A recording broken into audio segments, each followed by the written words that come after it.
Madam okay madam.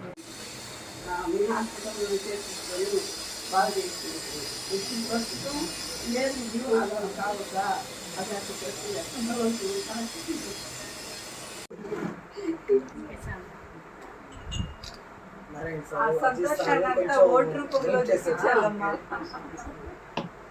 చెప్పలే అవసరం మాకు తెలుసు. నెక్స్ట్ బాజుకి సామి సుష్మా ఏం బాధకి అబ్బాయికి మోహన్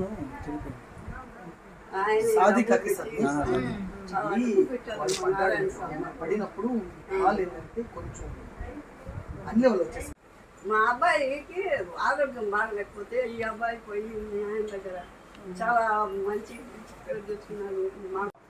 वो हौसला दिए तो बस दुआ तुम्हारा हौसला रहे तो इंशाल्लाह।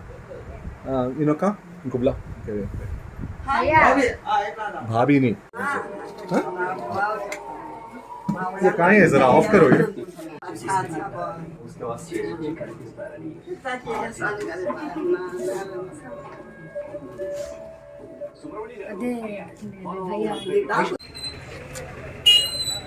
నమస్కారం అండి.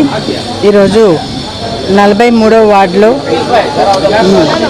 ప్రచార కార్యక్రమాన్ని ఈరోజు ప్రారంభించాము. ఇక్కడ ఇప్పుడే మన ముస్లిం సోదరీమణులతో ఒక్కొక్కరిని ఇంటికి వెళ్ళి ప్రతి ఒక్కళ్ళని పర్సనల్గా కలిసి వారిని ఓటు కోసం అభ్యర్థించడం జరిగింది. ఇప్పుడే ఒక ఇంటి నుంచి బయటకు వచ్చాను.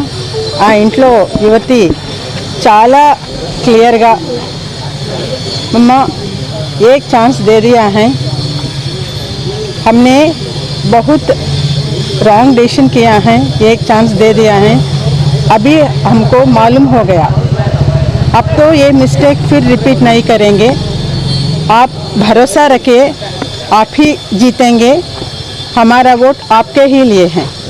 अभी अभी ये बोलकर हमें बाहर भेजा है కాబట్టి నాకు చాలా కాన్ఫిడెన్స్ ఉంది. ప్రతి ఒక్కళ్ళు ఇదే రకమైన మాటలు, ఒకళ్ళది ఈ వర్డింగ్ అవ్వచ్చు, ఇంకొకళ్ళది ఇంకొక వర్డింగ్ అవ్వచ్చు. ప్రతి ఒక్కళ్ళు మాకు తప్పకుండా ఈసారి మేము నారాయణ గారికే ఓటేస్తాము. పూర్వము ఏదైతే అభివృద్ధి ఎక్కడికైతే ఆగిపోయిందో అక్కడి నుంచి అలాగే ఉంది, తర్వాత ఏమీ జరగలేదు. దాన్ని ఇంకా అభివృద్ధి చేసుకుందాము, నెల్లూరుని బాగా బాగుపరుచుకుందాము. మా పిల్లల యొక్క భవిష్యత్తు అంటే తెలుగుదేశం చేతిలోనే అయితేనే బాగా